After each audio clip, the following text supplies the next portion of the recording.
Alright. I do believe we are back. This is Frisk Undertale of the Nyctogen system, and I am resuming my Undertale playthrough that I'm doing on behalf of my friend, our friend Helel, who has specifically requested that we play through Undertale and offer our commentary as Undertale victims. Obviously, this game has a special importance for us, and playing it through has become somewhat difficult as a result. It hasn't really been fun in a while, and sometimes people have accused us of just playing this game too many times, and honestly, I feel that in total we haven't played it that many times compared to some other people, and there's certain we still have whole sections of gameplay that we've never seen. Whether or not we'll ever get to those, and of course, I mean the genocide run, is undetermined right now. Whatever it is that we do, that I especially do myself, is we'll just have to wait to see how this particular recording goes. Anyway, I've made up my mind, by the way, that I will attempt to start folding into the commentary a bit more about our specific bond with this game and events that led to the event or the incident, or however you want to call it, of that we since then learn has a name in certain communities. Other people refer to it as soul bonding, when a character from fiction, from or from outside someone's life anyway. I guess the source doesn't necessarily have to be fiction. That when one gains a sense of identity that is tied to a character, such as myself, who exists from outside the person's life. This has been referred to as soul bonding, and this is a thing that happened to us, and it was sort of an accident, honestly, although there was a point, I suppose, at which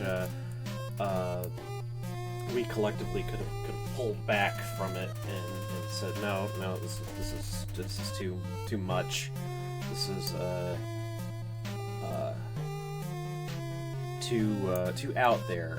But instead, Shara, who was the first one of us to gain a foothold in a human being here in the year, well, it actually started roughly in the year 2017, and not immediately, although, well, I'll talk about that in time. Anyway, let's get back to the game.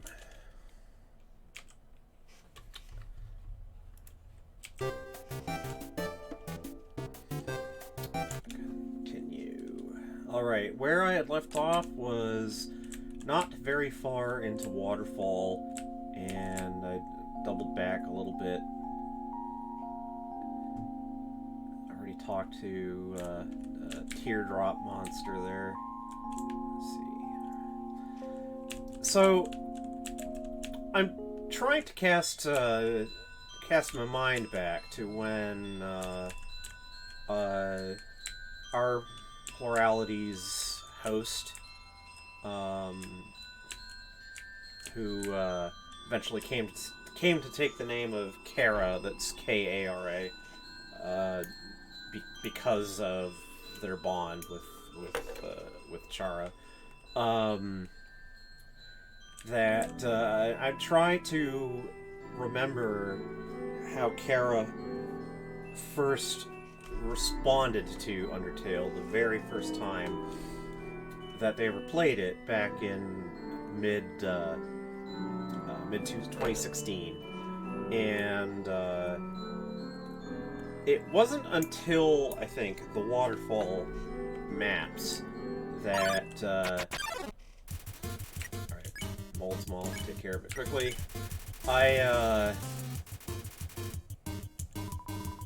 Oh, okay. We're about to see something a little different here.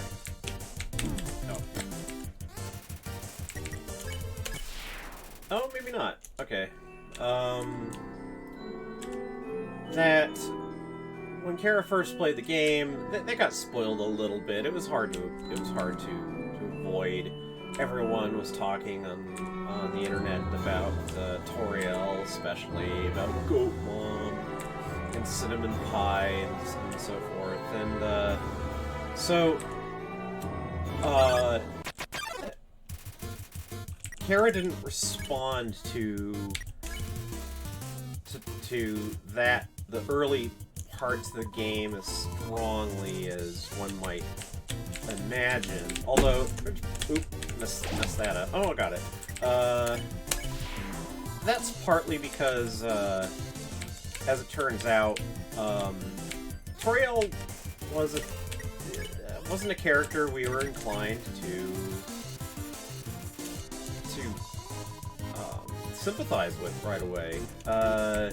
One of the things about Toriel that is, I think, has gotten somewhat obscured by the fan mythology about her is that she's got a lot of problems as a maternal figure, as a mother and a guardian, and it took some while for us collectively to work out that that Toriel was someone that we had. Looks like we should be able to get at that section, but anyway, Toriel was someone that we had profoundly mixed feelings towards, and it took some while for empathy with Toriel. Pardon me, with empathy for Toriel to develop. And Kara actually ended up writing a story about her that was sort of a turning point. So let me go do that again. It's to go back to commentary that I made yesterday. There seems to be a definite hint that the reason the humans ended up attacking the monsters so viciously, even though the monsters weren't actually any sort of credible threat, at least in terms of raw strength, that it was because the humans learned somehow firsthand that what it was for a monster to absorb a human soul.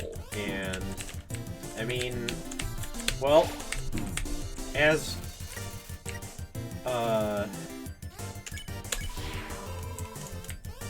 we will find out, it's possible for a monster to it's possible for a monster who is bound with the human soul to do a lot of damage, and maybe this is something that happened back in some lost time before the war and prompted the humans to attack. There's no way to know. Oh. I think I messed up.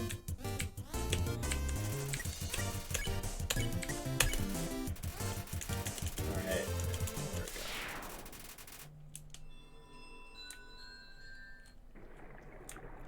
So, oh, here we go. A great character is about to appear. Someone very sad, actually.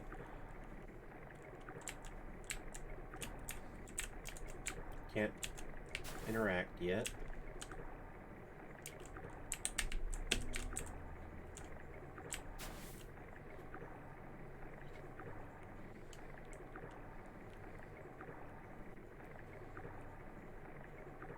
It's Onion San!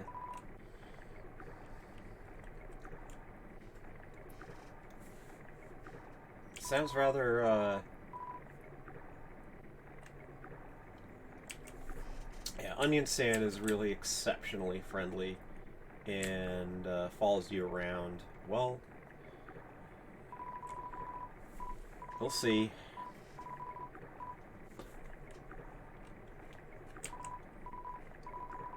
Yeah, Onion San loves it here. Really, he does, even though... Actually, I don't know what Onion San's gender is.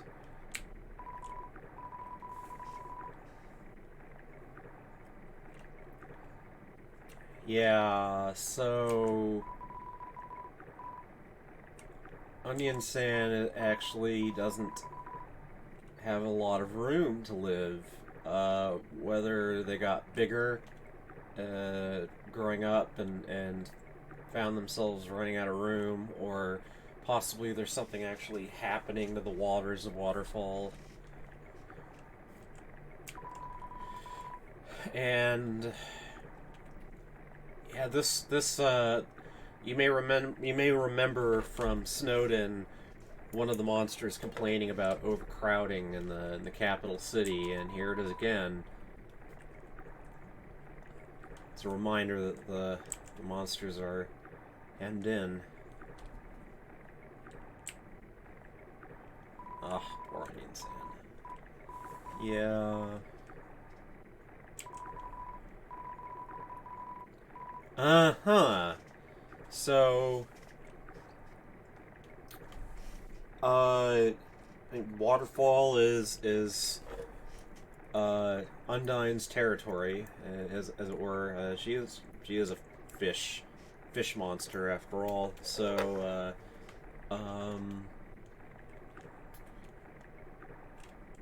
she's kind of a local hero. She's gonna fix everything, and how? I don't know if Onion San actually knows, except that they know that it'll mean being able to live in the actual ocean.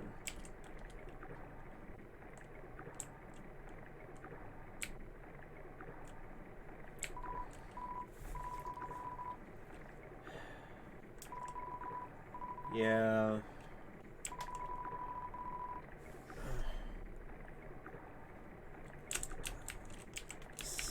So... and you can't talk to Onion San again eventually, but as I was saying, when we, or when Kara first played through this game years ago, it was the waterfall section where I suppose the seriousness of things really began to set home.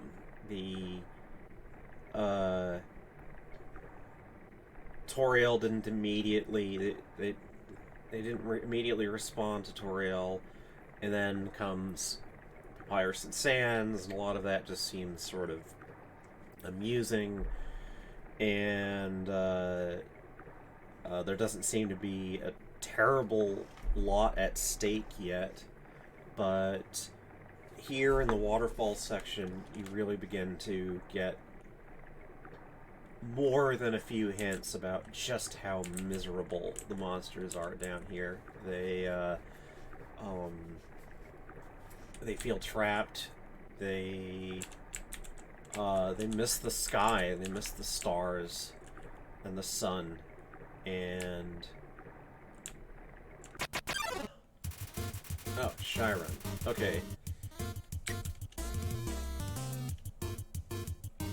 Shyren is a singing monster, and I haven't tried all of these options, actually. Chara, I'm trying to remember Chara's playthroughs,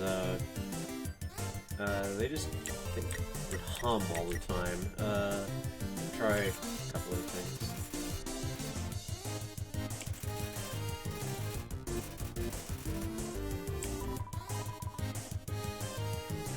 Huh.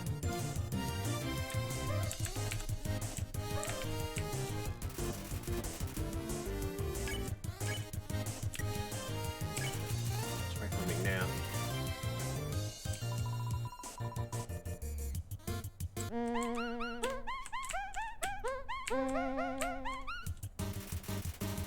Oh, alright. Sappy already.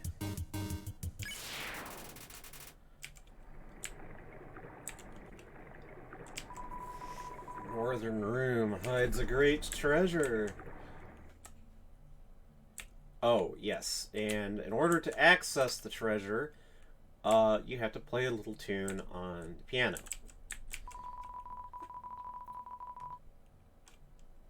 And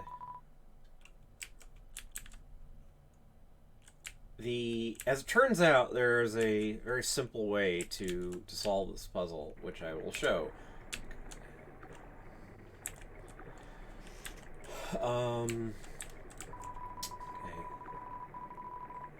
This power is no counter. Indeed, a human cannot take a monster's soul. And this is what I was talking about earlier. A monster's soul just disappears immediately.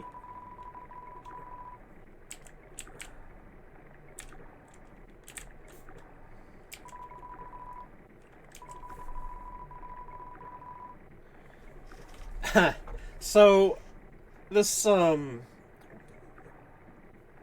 rather cute device of Toby Fox, giving the literal name Boss Monster to a particular type of monster in the game. It isn't as... It doesn't... I hesitate to say that it doesn't mean anything, but,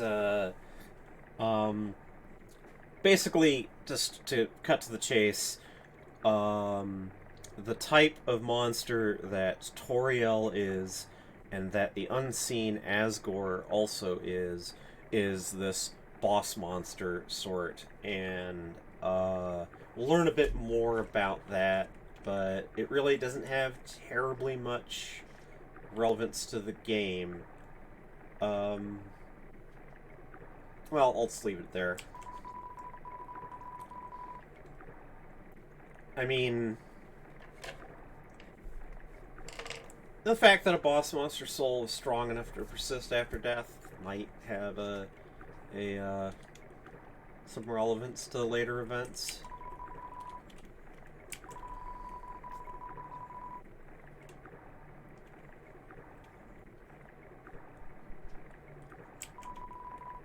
And now it never will.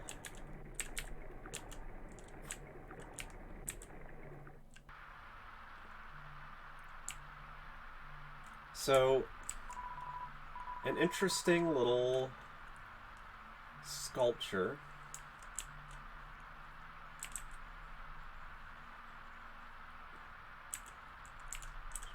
Horned figure, head bowed. Rain directly above it, as though, well, not rain really, but water dripping from the roof of the cavern. And I'm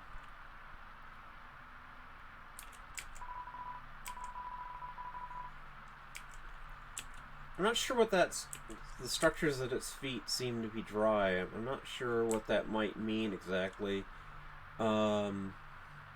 So I know what to do here, and I find myself thinking whether there's any actual cue that lets you know to do it, but you find these umbrellas. Now, the reason that there's like take a one, leave a one umbrella, and presumably it's for the benefit of monsters walking through this area because there's just water raining down various places. But you can do this.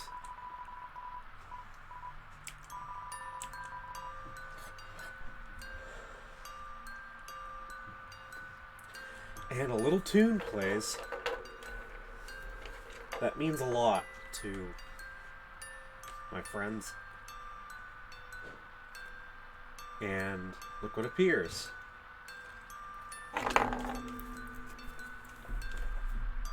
Circle, up, right, circle, down, down, right.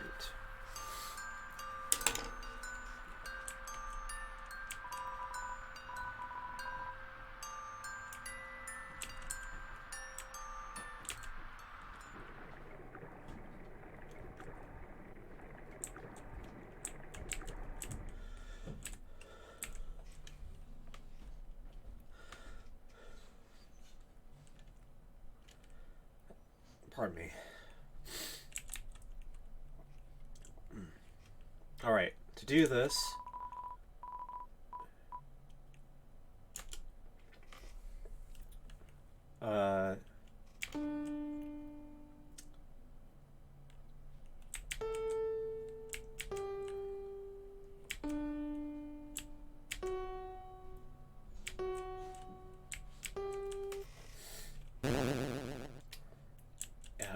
I wasn't saying, but one presses arrow keys and then hits Z to play notes indicated by arrows.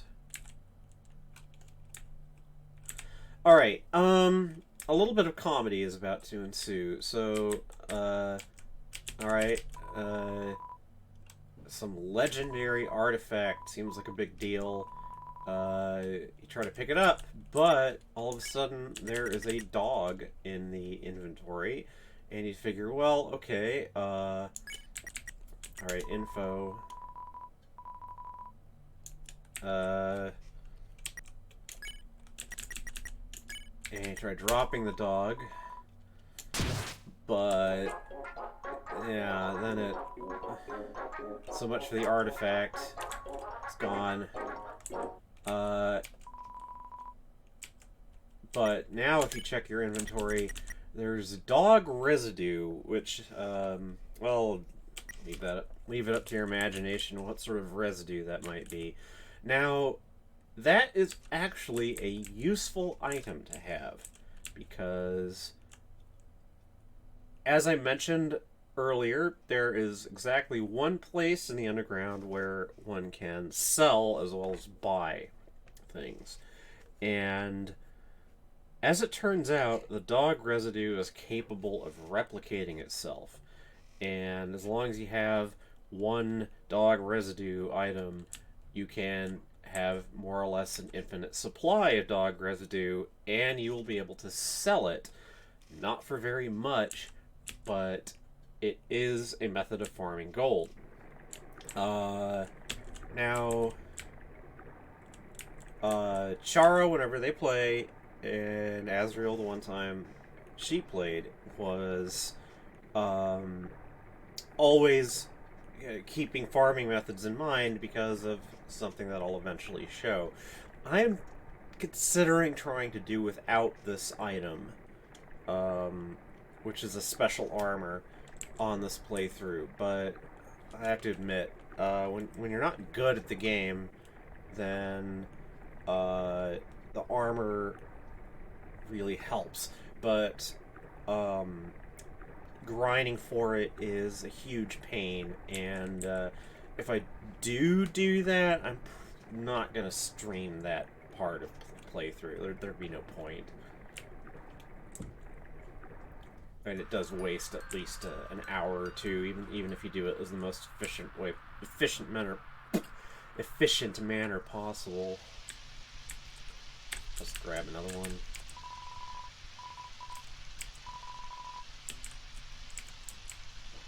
By the way, this tune that makes Chara and Azrael so emotional is called simply memory.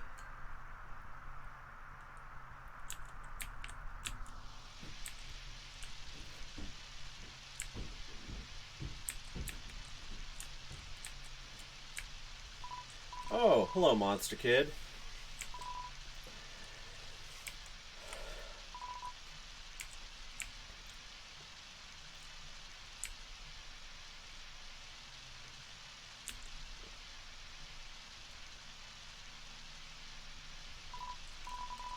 So, yes, Monster Kid is going to start talking incessantly about Undyne, who is plainly regarded uh, as a hero by many monsters, and as the head of the Royal Guard, I am not sure exactly what keeps her busy. It's not humans because well, eventually she's gonna meet Frisk, and she's not gonna know. She's going to be kind of surprised that I am a human, and again, the hint being that seeming to hint that she's never seen one.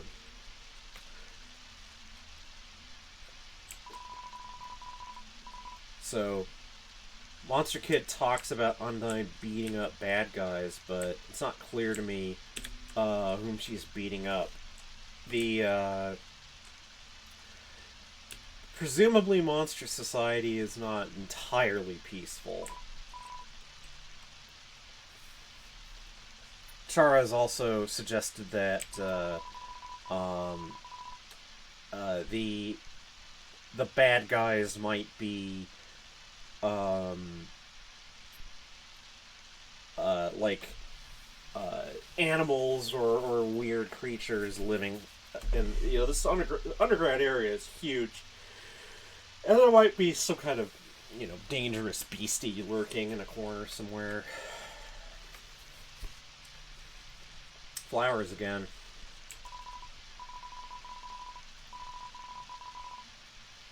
King Asgore Dreamer, who is a gardener.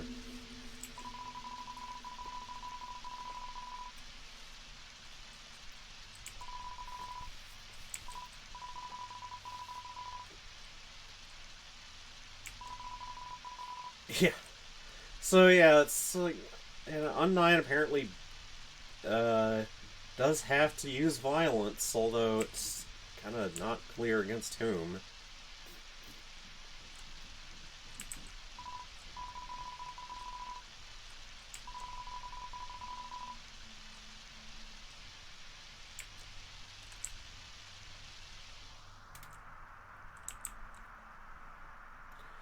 Oh, this I remember. This was an absolutely beautiful. Just little. You're just walking through this vast area with Monster Kid, and again getting the sense of just how cavernous the underground is.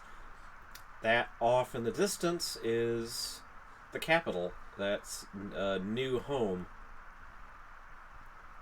and you see all the glowing crystals in the ceiling, the substitute stars.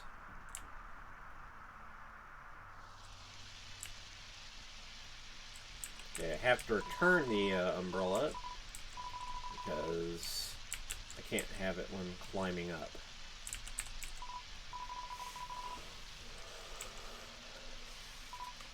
Monster Kid offers to be quite helpful here.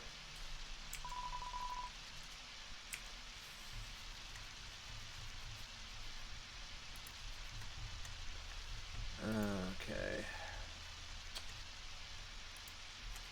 Second.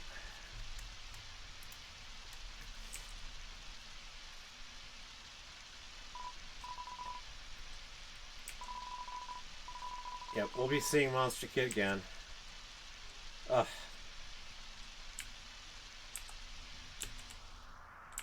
I kind of wonder what it's a curious little detail that Monster Kid is always tripping and falling, and in fact kind of looks a little bit like they're they're always falling Distant music box.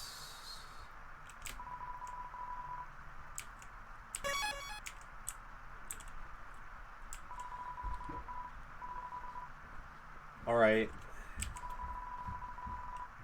Yeah.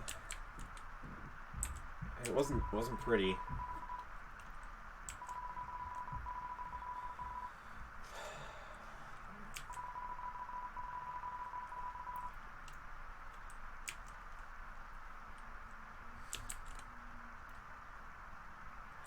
Okay. Difficult section is coming up.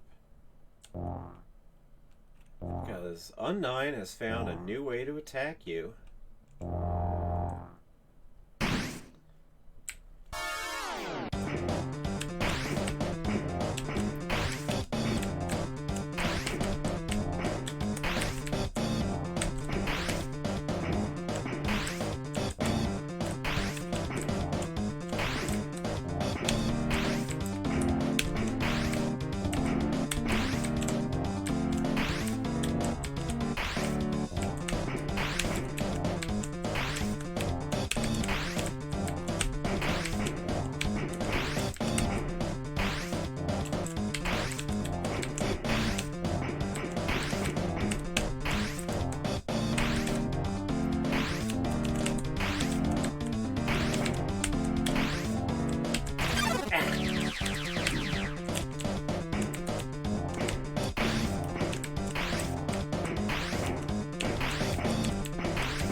What? What? Uh-oh.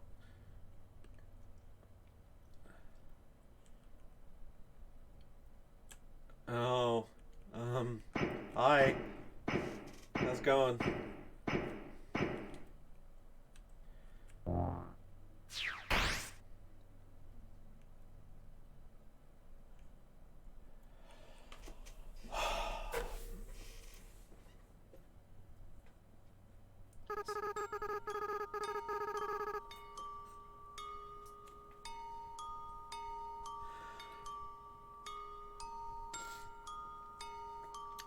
I'm going to read this.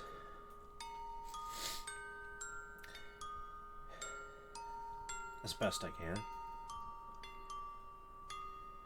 It sounds like it came from over here. Oh! You've fallen down, haven't you? Are you okay? Here, get up! Risky, huh? It's a nice name. My name is... Alright. I feel that it is now time for me to spoil something. And that is the following. Way back at the beginning of the game, you could enter in the... you can enter in a name. It asks you for the name of the fallen child. You might think that the fallen child refers to this little fellow on screen. But it does not. The player character has a definite name that you do not learn until the very end. And that name is my name. It is Frisk, without the Y. Simply Frisk. Who the fallen child is, you'll find out. But that fallen child has a true name. And the only way to learn it is by and if you enter in the name when prompted, if you're prompted to name the fallen child, and you enter in the name Chara, you are then told, the game tells you before letting you continue, that that is the true name. Otherwise, though, the personalized name that you put in the game, Frisky, I put in for this playthrough.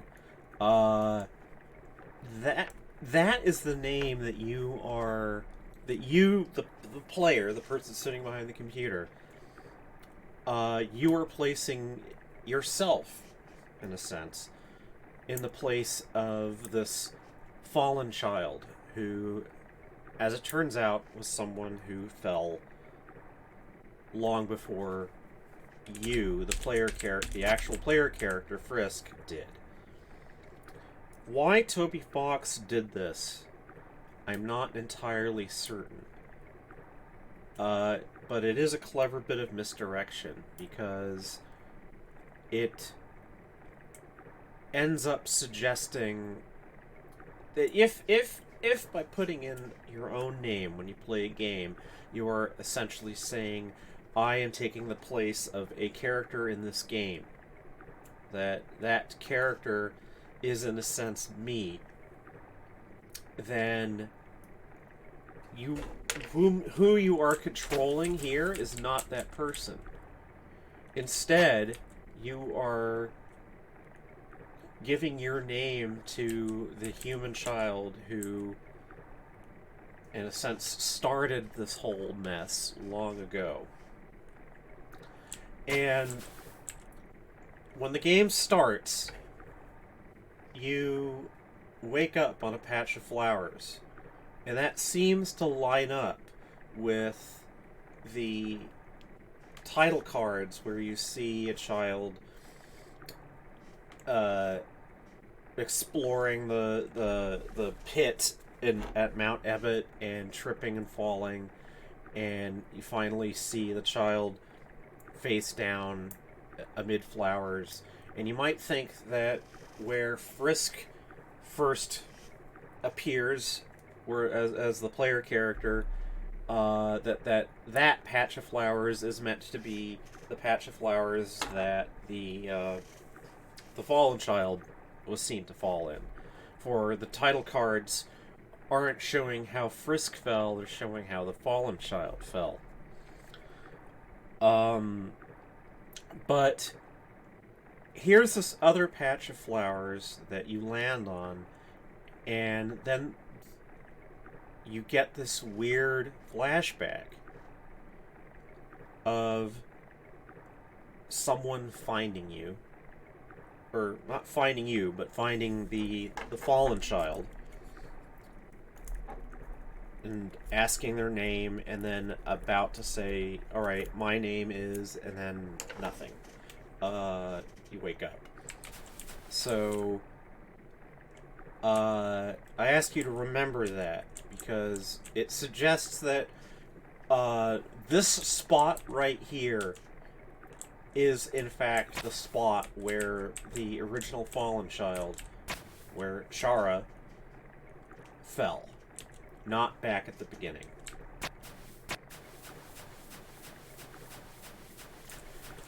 There's heaps of garbage, because you are in the area that is dubbed simply the garbage dump. And it's just a kind of low point in the underground where waters from above end up washing down all of this detritus from the human world up above.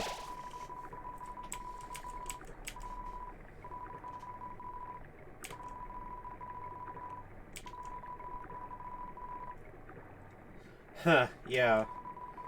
An endless cycle of worthless garbage. And, well, it's...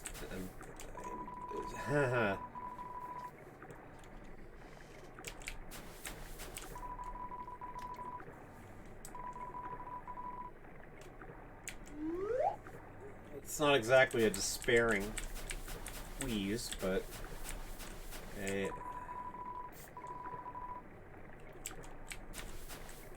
an empty case. We're gonna find a little bit of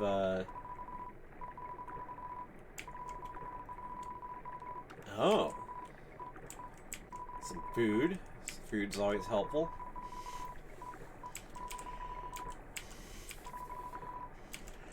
Only two. Now there's this item.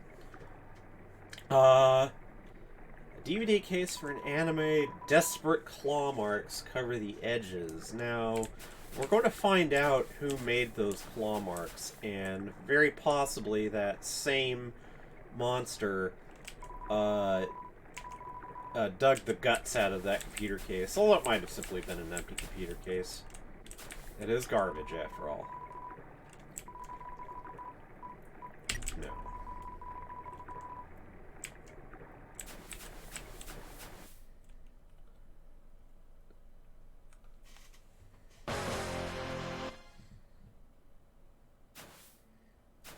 Uh-oh.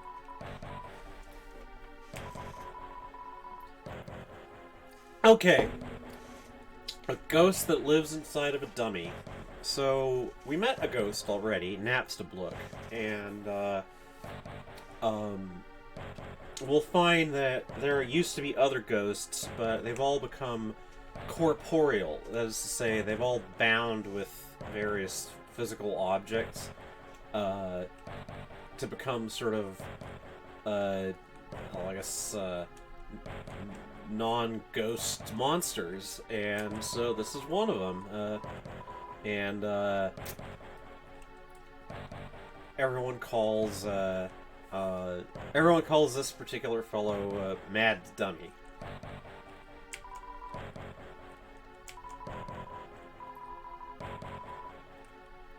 So we're not sure. Like, there's some hint that that Mad Dummy is, when talking about their cousin here, means Napstablook, but because Napstablook,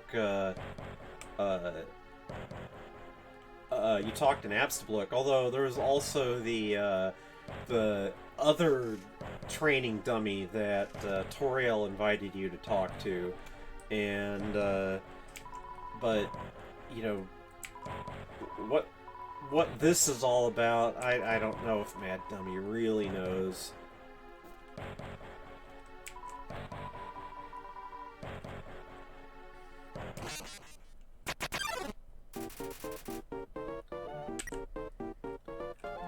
Yeah, I can try talking, but yeah, it doesn't actually do anything.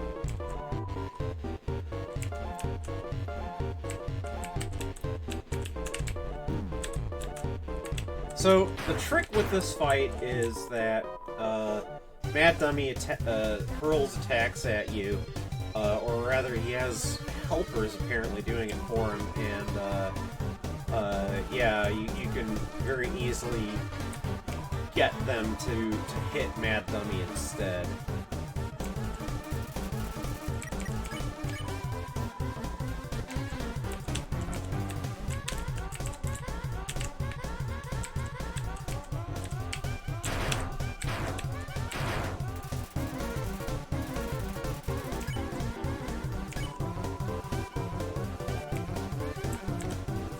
So obviously, sorry, that was a mistake. I've been speculating about how much the other monsters know about plans involving human souls and getting through the barrier, but there's at least some general knowledge of it. Oh, forgot.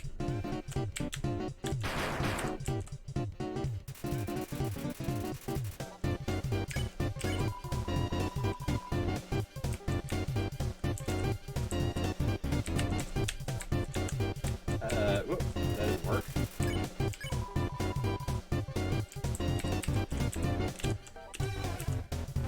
But yeah, Mad Dummy, isn't going to be the only monster you find that has sort of private plans about getting to the surface. It's, I mean, considering how much monsters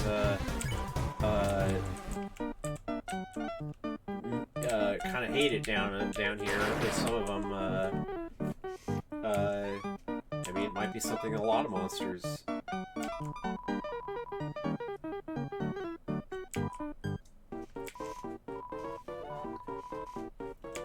Okay, so there's an escalation coming up.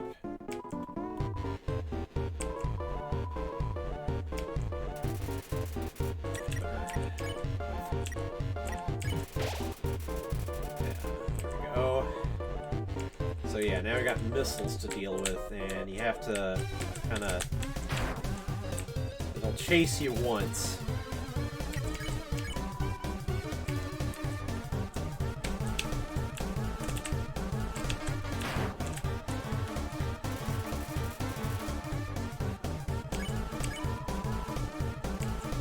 Yep, they're awful.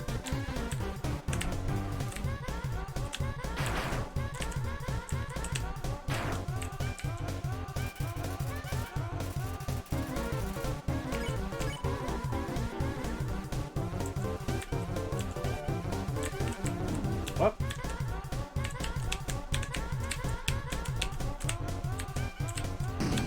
Ah!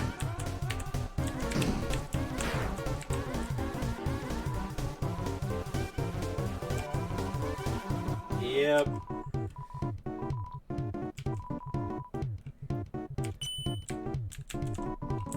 By the way, Chara once died to this knife. This one knife.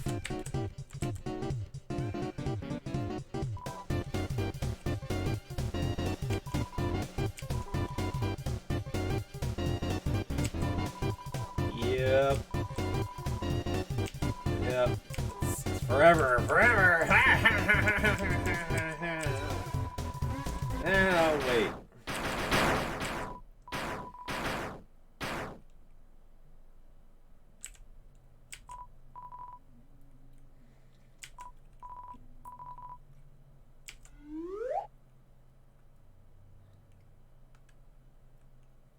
Oh, hello. I suppose that perhaps reinforces the idea that Mad Dummy was actually talking about Napstablook as their cousin.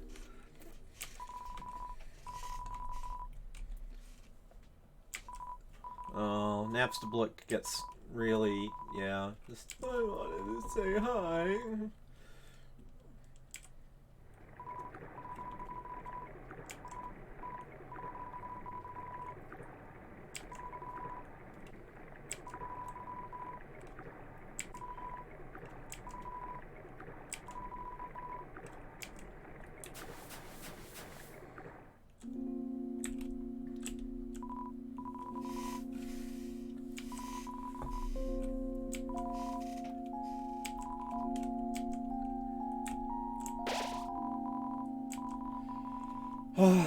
The calming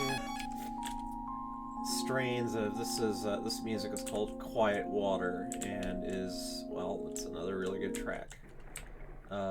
Short but very very tranquil. We've used it for rest and meditation and stuff. Might as well just show off the little bird here. So yes, as I pointed out yesterday, this little bird will give you a ride across this gap.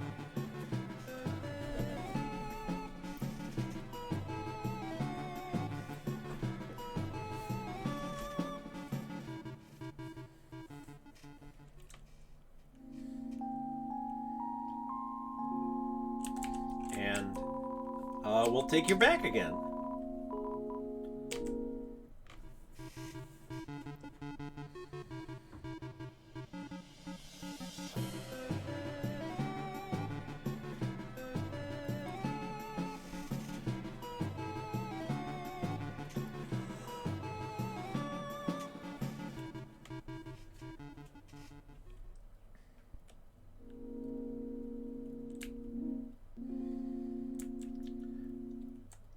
So, this is not Napstablook's house, but in fact, this is the home of Undyne, whom.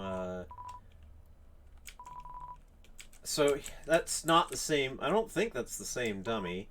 Yeah,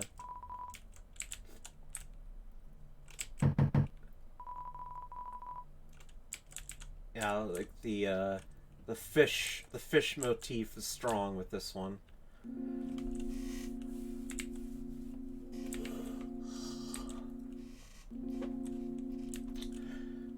So the right hand house is locked, but one can eventually find out that it belongs to another cousin of Napstablook's, assuming that Mad Dummy is a cousin. And well, I may go to the trouble of trying to get into that house.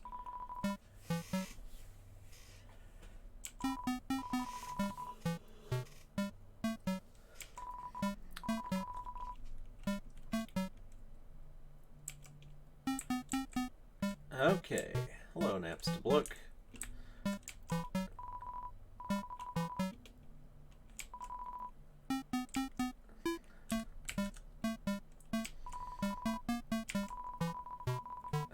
Yep, spiders are always advertising their baked goods, and interact with these objects. You find some stews. God, I'm starting to yawn a lot. I might actually cut this short once I reach an hour, because I'm not actually feeling it. Oh, I'm gonna leave this first one playing. If you speak to Napstablook in between, you get descriptions of the track. Little flavor about the tracks.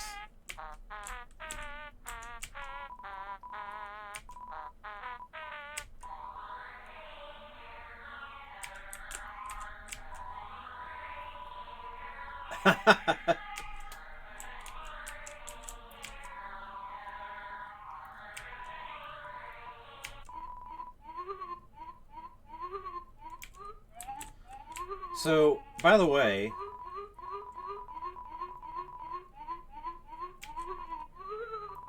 yeah. I can leave one of these playing. I prefer this one. This is the best of the three. Yeah, sweet. And if you leave Napstablook's house, go back down to this area, you'll trigger a monster encounter, but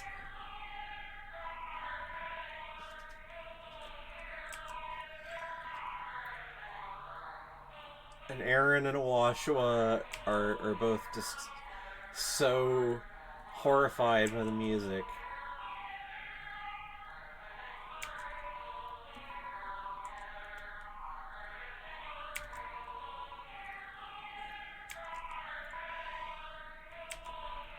Ha ha.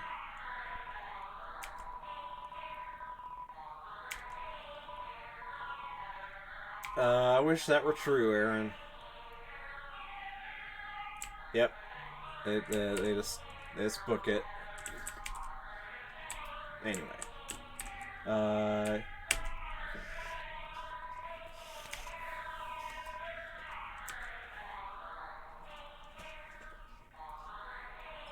This is, by the way, we're gonna get a little clue about how ghosts seem to be a bit different from the run-of-the-mill monsters. Because you could eat monster food. I've been eating some of it already. But you can't eat Napstablook's sandwich.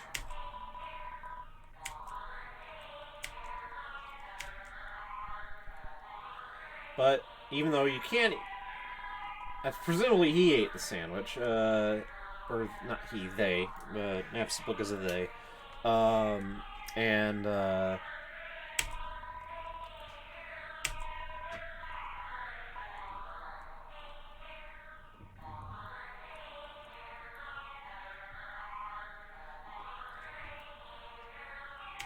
So fun little bit here.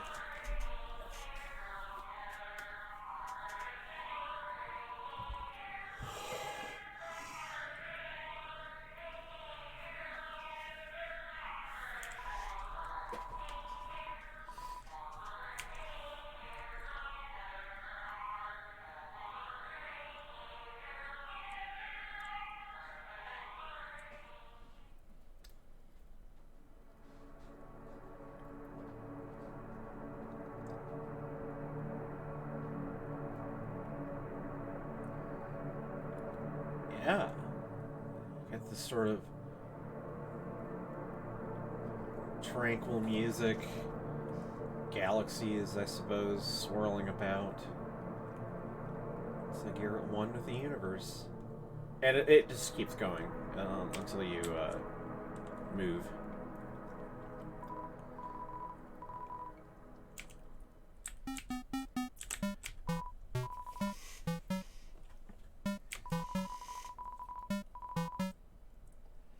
So, by the way, the show that Napstablook likes to watch on it sometimes is the same show that Papyrus likes to watch because, as far as I know, there isn't any other television to watch other than MTT's program.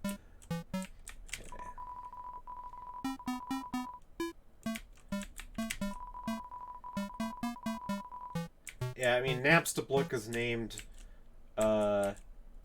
presumably after Napster, which collectively we are old enough to remember. It was, I think we used it for maybe a year till it got into whatever trouble it did. I don't remember the details.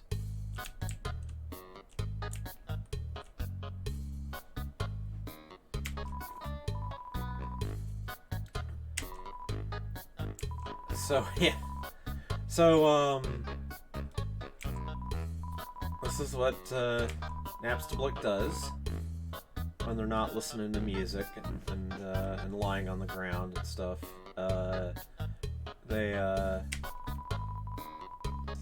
They farm snails. Our main customer disappeared one day. Well, that's Toriel, and the hairy guy that shows up once a month, well, we'll meet them.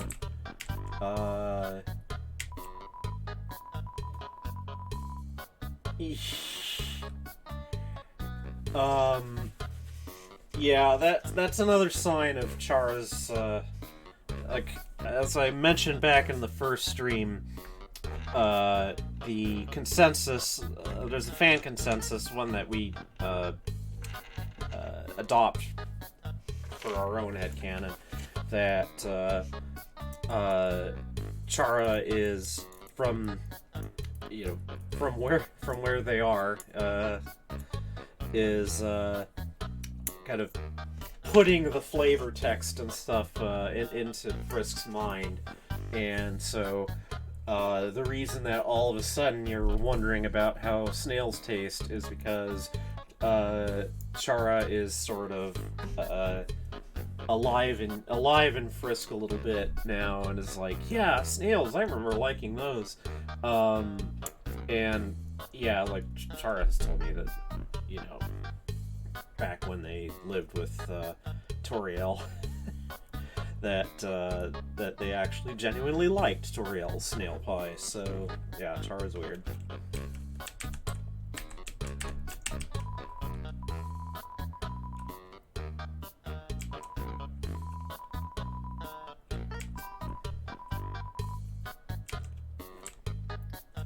It's a little,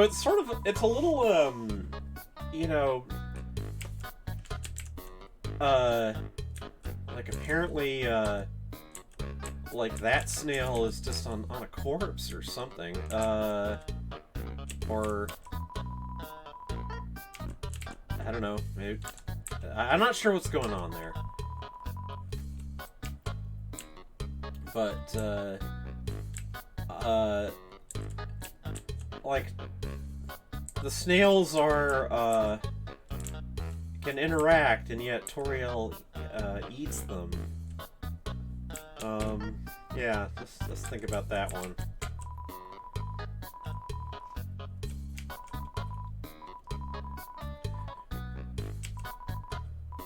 So, we're about to see another little way of farming some money, and you spend money on it, but if you do it right, you get money back.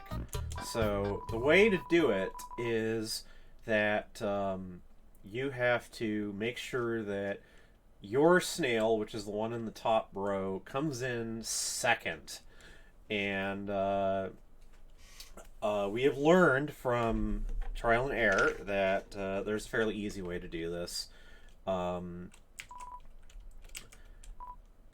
So basically, within a few seconds, 1, 2, 3, 4, 5, 6, 7.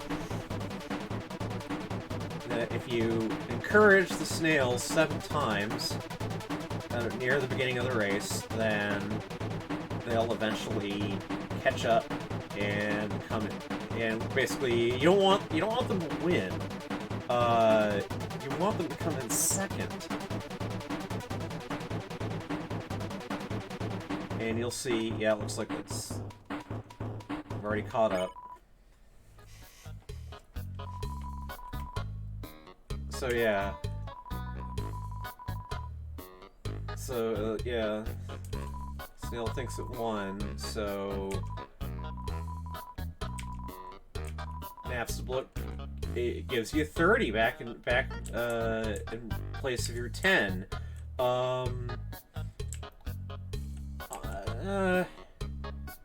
Trying to decide. Oh, I might as well just spend a little money to show you what else can happen.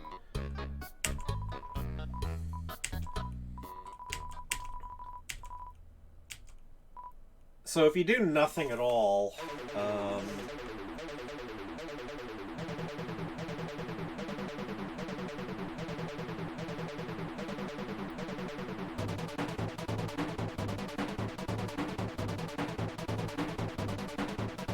the snail loses.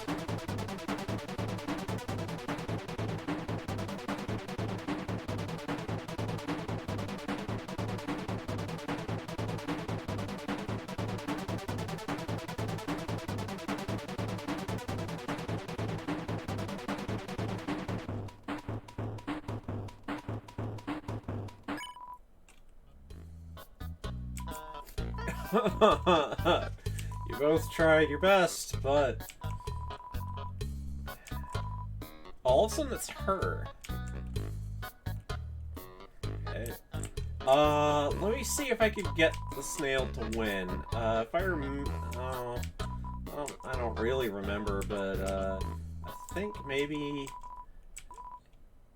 if you encourage fewer times right at the start. 5, let's try that.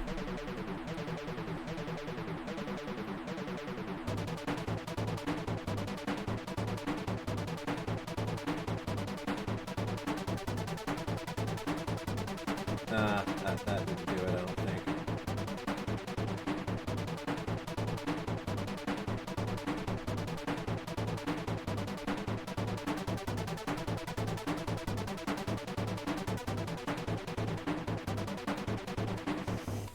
Oh well.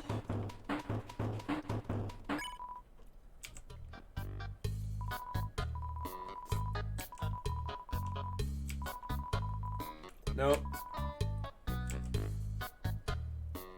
That's enough of that.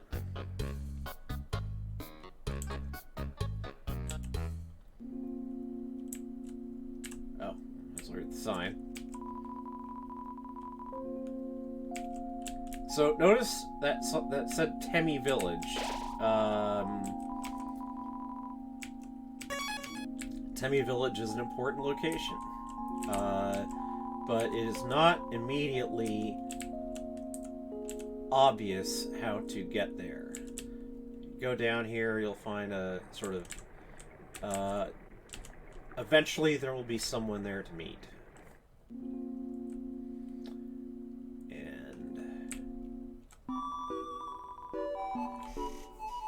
Another vendor.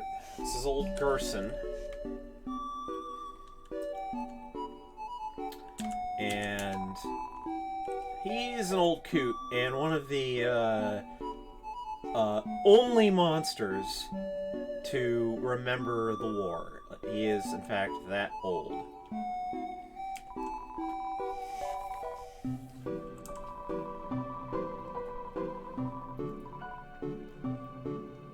Notice the Deltarune sign on the back wall, all the glittery crystals.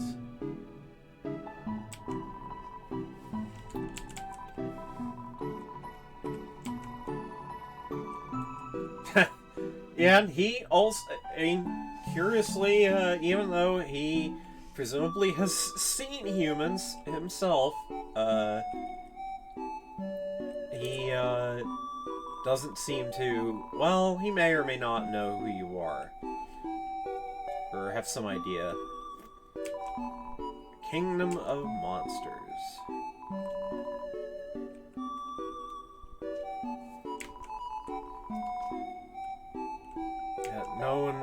Everyone always says that that King Asgore can't name for shit.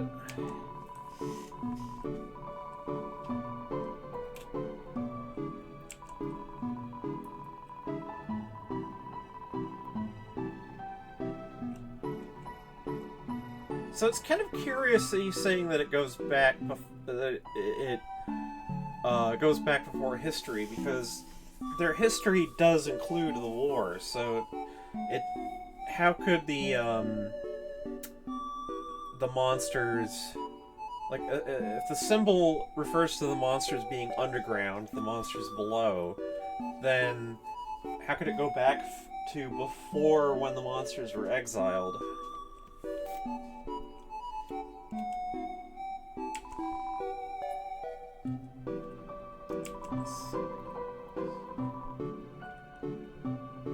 So, yeah, there's a prophecy, and we're going to learn a little more about that later. Prophecy about an angel.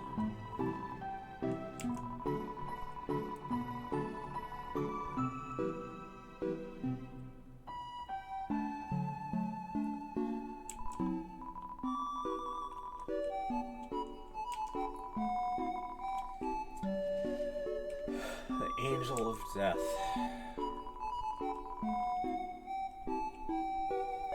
Well, guess what? Depending on what timeline you enter, that's exactly what happens.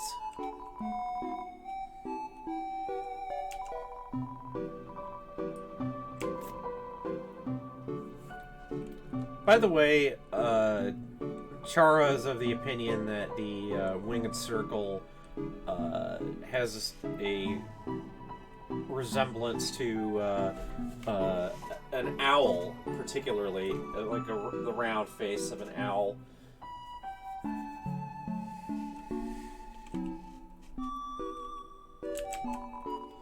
King Fluffy Buns.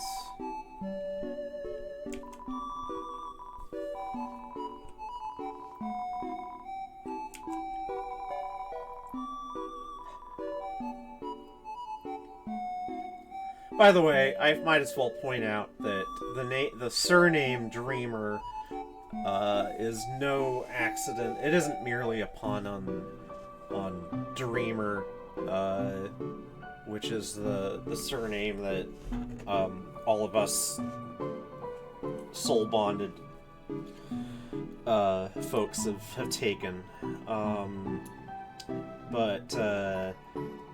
Dreamer, spelled as it is here, Dreemurr, is an anagram of the word murderer.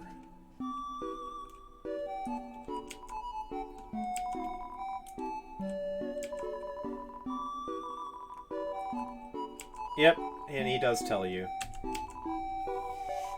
Undyne, a local hero, like I was saying. Determination alone. It's a big word in this game, determination.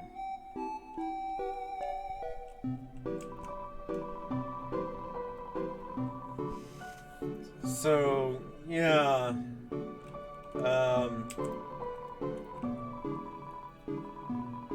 Gerson is definitely... Alright, Gerson does, I think, know that you're a human, but for some reason he is just sort of willing to let it slide and suggesting ways that that you can survive. So...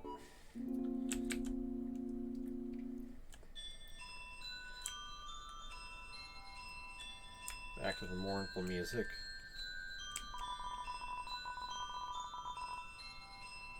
So the monsters lost the war in short order, and 7 mages sealed them in. The barrier is their work, we are told.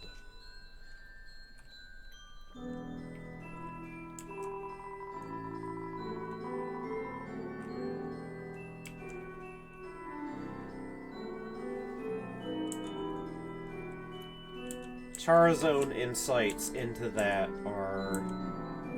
well, they've had some interesting thoughts in this regard, and one of them is that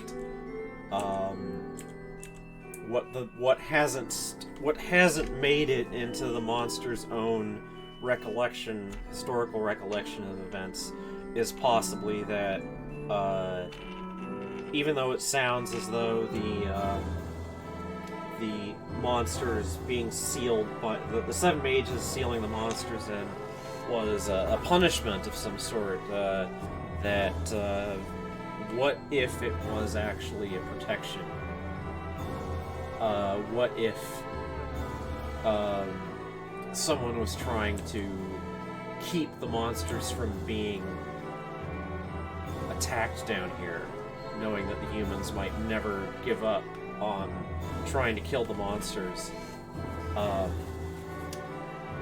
And they have further suggested that a consequence of setting up the barrier wasn't merely to seal the monsters in, but that on the other side of it, it caused humans to forget that monsters ever existed. And when I get to the relevant part of the game where this sort of thing... There's a precedent for thinking this, that some magical event might cause an erasure of memory. It's going to be difficult to talk about because there's very little evidence of it in-game, but there's at least a relevant location, and I'll wait till I get there.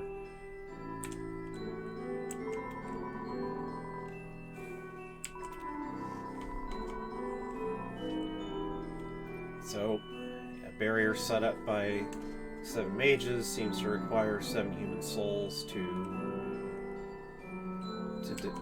reverse it, defeat it. And, well, that's where we're starting to get a clue as to why Asgore wants to get hold of humans so bad.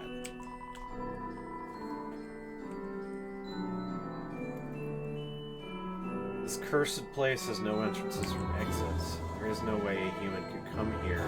Interesting thing. We will remain trapped down here forever. That seems to factor into... oh, alright. So we're getting... we saw the earlier mention of Temmie Village, and now here is an actual Temmie to... Temmie is... not exactly a dog. I don't know if you can... yeah, you can't... actually, the stick trick won't work with Temmie. Oh, can't spare yet. Ah!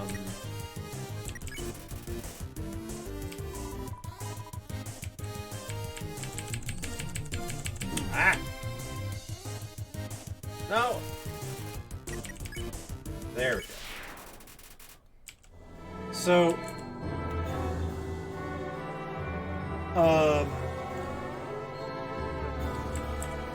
let me refresh my memory. So, this interesting legend that this almost despairing bit of text suggesting that humans will never come here, which is definitely not true, because eventually Chara fell, and now I'm here, and we'll find out that other humans have fallen.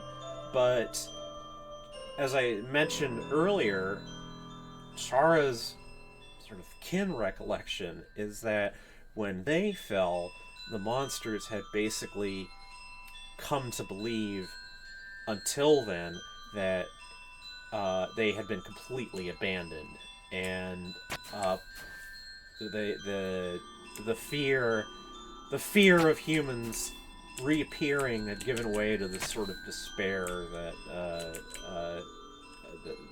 that was it for them. You know, that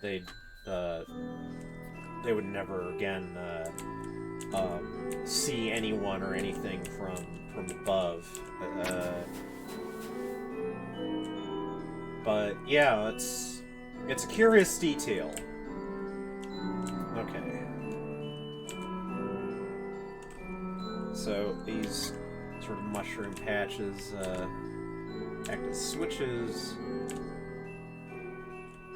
Luminescent trees. Yeah, it's all this sort of eerie bioluminescent stuff down here. Okay, notice that only one of the molds malls is actually moving. And if you notice that, and the other one doesn't seem to be reacting the same way. So spared one molds mall, but now if you try to interact with it, it's actually a different sort of monster completely. Well, not completely, it's still a gel. Mold bug or mold pig. And by the way, the way to deal with it is simply to unhug it, because it appreciates respect of its personal distance.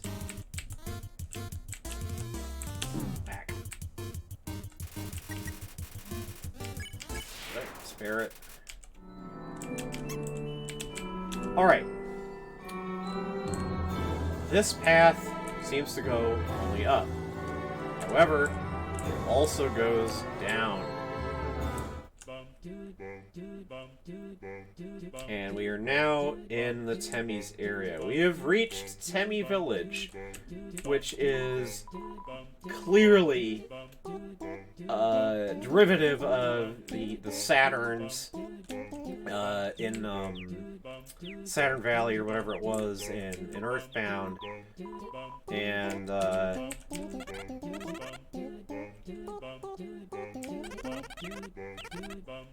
yeah, the Temmies kind of talk a little bit like really young, we're we're familiar with the furry fandom, have been for a while, and you know, there definitely was a time when you would just run into no end of young furries who would just sort of interact like this all the time.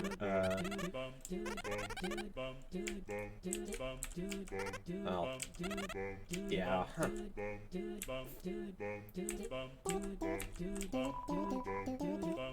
Apparently, there have been dragons. Dragons,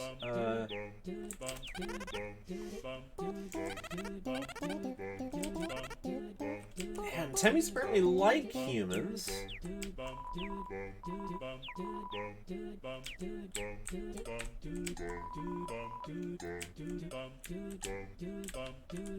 And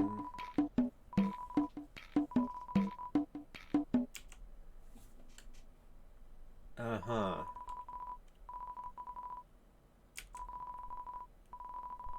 Uh-huh.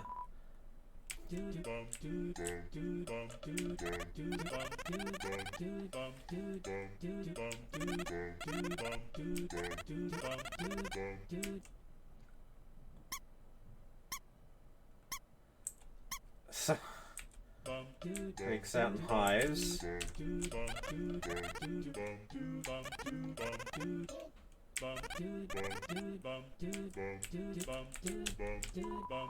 Yeah.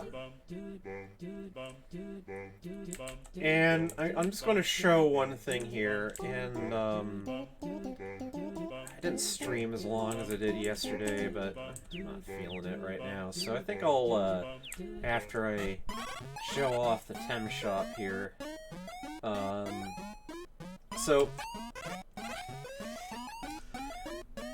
there are some not very useful items, although, having Tem Flakes is something you can use to interact with Temmie, with Temmie fight encounters, elsewhere, but that's so uncommon that it's kind of pointless. But, here's this one item.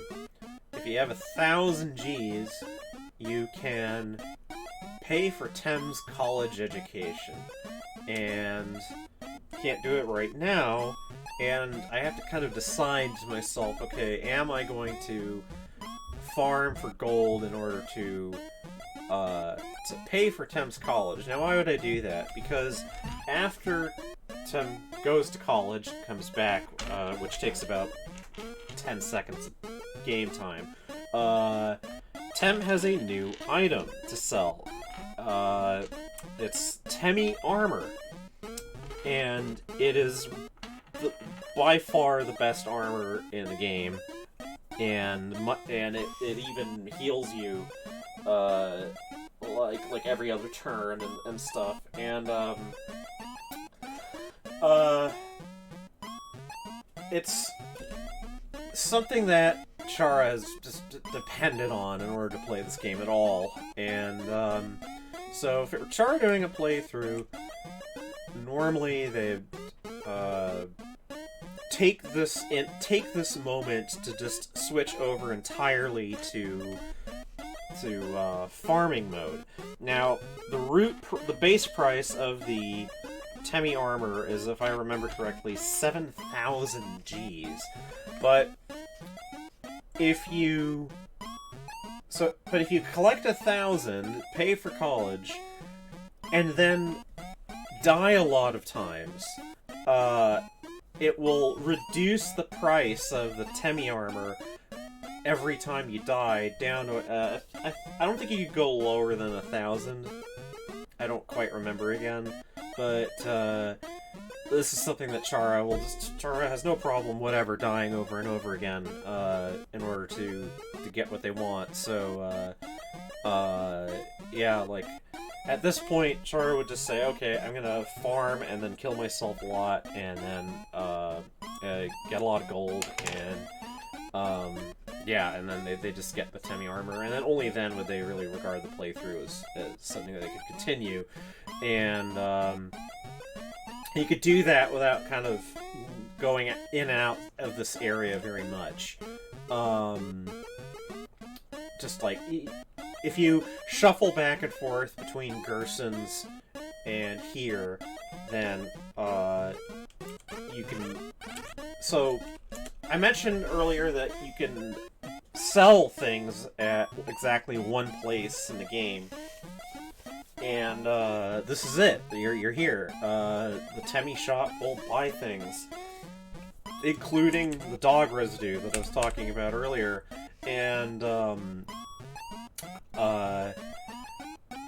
there is a particular item that you can buy at Gerson's shop and then resell here, and you'll make money on it. And that, by far, is the quickest way to farm for gold. And, well, I think what I'm going to do, actually, is, I do want to, I might as well just talk to the Temmie first. Yeah. There, Temmie!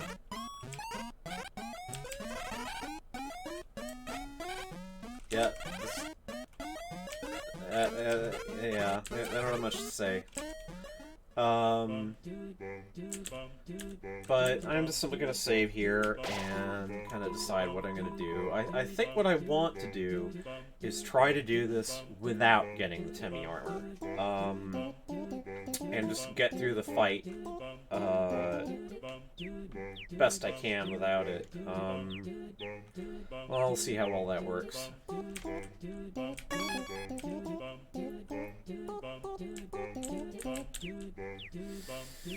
Well, anyway, well, an hour and 25, that's not too bad.